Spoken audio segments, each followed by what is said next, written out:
한국의 경제가 매우 안 좋아지고 있는데 상황이 점점 안 좋은데도 불구하고 기득권들, 가진 자들 그들은 지금의 상황을 되려 즐기고 있습니다. 왜냐? 이번 참에 그냥 확 뒤집어져 버려라 라고 보는 것 같습니다. 그러면 결국 누가 제일 큰 피해를 보겠습니까? 보통 사람들, 서민들이 제일 큰 피해를 본다. 제일 고통 속에 빠져 산다라고 봐야 되겠습니다. 나라의 재정이 계속 엉망이 되면요. 나중에 기초연금이든 아니면 각종 복지 혜택이 줄어들겠습니까? 아니면 그대로겠습니까? 줄어들 수밖에 없죠. 나라의 재정이 안 좋아지면 각 공공기업들이 결국엔 돈이 없어서 이 민영에 팔 수밖에 없습니다. 그렇게 민영에 팔아버리면요. 어떤 일이 벌어지겠습니까? 예를 들어 한국전력입니다. 한국전력이 만약에 민영화되면요. 전기요금 어떻게 될까요? 지금 가격이 유지가 될까요? 안 되죠. 나중에 5배, 10배, 20배 늘어나는 것도, 전기요금이 늘어나는 것도, 개인의 부담이 폭증하는 것도 그냥 당연한 일이 돼버린다라는 겁니다. 이탈리아라고 하는 나라가 왜 전기요금이 유럽에서 가장 비싸다라고 얘기하겠습니까? 정부 재정이 안 좋아져서 전기회사를 팔아먹어서 민영화된 탓에 그렇게 된 거죠. 심할 정도로 전기요금이 너무 많이 올랐죠. 12배입니까? 15배입니까? 미친듯이 올랐어요. 유럽에서 최악의 전기요금을 내보이고 있는 것이 유럽, 이탈리아인데 그런 지경까지 안 간다고 누가 장담을 하냐고요. 누가 보장을 하냐고요. 이웃나라 일본만 해도 전기요금이 한국에 비해서 2배 이상, 3배 뭐 이렇다라고 얘기합니다. 톨게이트 비용 아니면 지하철 요금 사악하죠. 아직까지 그래도 한국은 상대적으로 일본이나 다른 나라에 비해서 지하철 요금도 버스 요금도 상대적으로 저렴하다고 얘기합니다. 게다가 지하철은요. 65세 이상 노인들에게 무임승차도 하고 있죠. 근데 이게 계속 가능하겠냐라는 겁니다. 시간이 지날수록 노인 연령도 65세에서 뭐 70이든 75세도 올리고 무임승차도 없어지고 지하철 요금도 개개인별로 더 올리고 2025년 2월달에 1,400원에서 1,550원으로 150원 올리잖아요. 제일 기본 요금이. 그럼 그걸로 끝나겠냐고요. 기본 요금 올리면 나머지 다른 것들도 구간별 요금도 계속 올라갈 거다라는 겁니다. 지하철 요금만 그러겠습니까? 버스 요금은요. 그리고 전기세 아까 말씀드렸는데 뭐 가스비는 아니면 수도세는 상하수도 요금은 뭐 무지하게 많은 것들이 연결되어 있는데 그런 것들이 전부 다 같이 늘어날 거다라고 보면 맞죠. 재정이 안 좋아서 되게 요금이 올라가면 서민들 같은 경우에 보통 사람들의 이 생활 수준이 더 이제 안 좋아지죠. 안 그래도 부동산 사느라고 대출 왕창 내가지고 대출이자 부담이 점점 늘어나고 있는데 과연 사람들이 안전하게 살아갈 수 있겠냐라는 겁니다.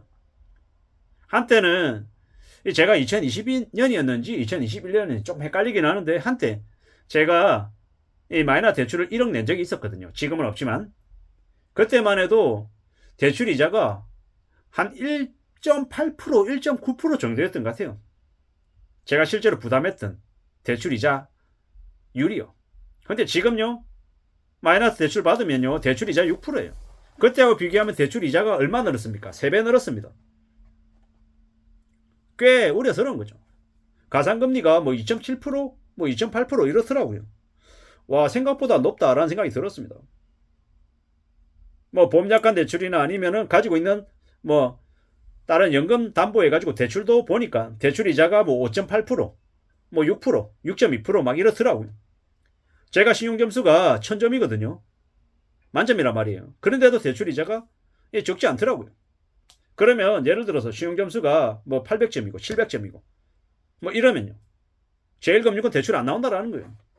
그 대출 한도도 되게 적고 이게 제2금융권으로 넘어가면 대출 이자가 10%, 12%, 15%, 18%가 그냥 순식간에 이제 올라간다라는 겁니다. 그러면 사람들이 살겠냐라는 겁니다. 돈이 없어서 허덕이는 삶이 되게 힘겹겠다라는 거죠. 제가 이제 엊그제인가 혼자 계산을 한번 해봤거든요. 만약에 내가 대출을 만약에 한 1억 정도 낸다라고 하면 1년에 얼마를 이자를 부담할까? 아까 말씀드린 6%라고 계산하면요. 1년에 이자로 600만원 내는 거예요. 월로 치면 50만원인 거죠.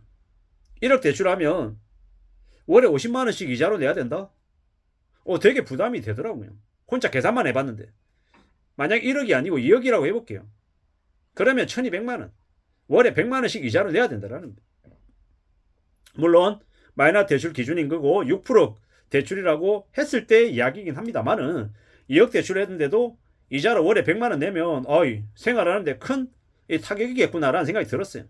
근데 만약에 뭐 주택담보대출이고 대출 이자가 6%가 아니고 뭐 5%고 4%이더라도 대출 금액이 2억이 아니라 4억이 되고 5억이 되면 이자만 내는 게 아니고 원까지 일부 같이 원금 분할 상환이다라고 하면 월에 내는 돈이 200만 원, 250만 원, 뭐 280만 원 이러면 과연 살아가는 게 가능할까?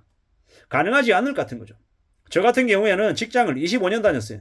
25년 다니면서 지금 현재 받고 있는 월급이라는 게 있는데 그런 저에게도 매월 100만 원으로 이자를 낸다라고 하니까 되게 숨이 턱턱 막히는데 보통 대출 낸 사람들이 뭐 연봉이 뭐 1억 5천이다 2억이다 뭐 그런 사람만 있는 게 아니잖아요.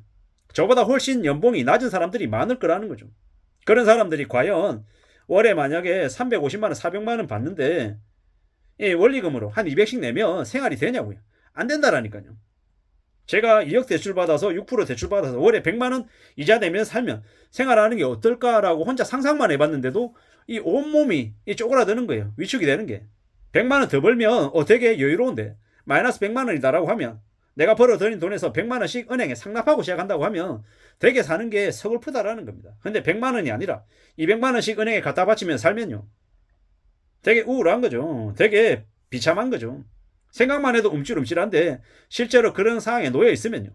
그것도 1년, 2년이 아니라 10년, 20년, 30년 그렇게 살아야 된다라고 하면 살아가는 삶이 제대로 유지가 될까? 유지가 안 될 것 같은 거죠. 미칠 것 같다라는 생각이 들었습니다.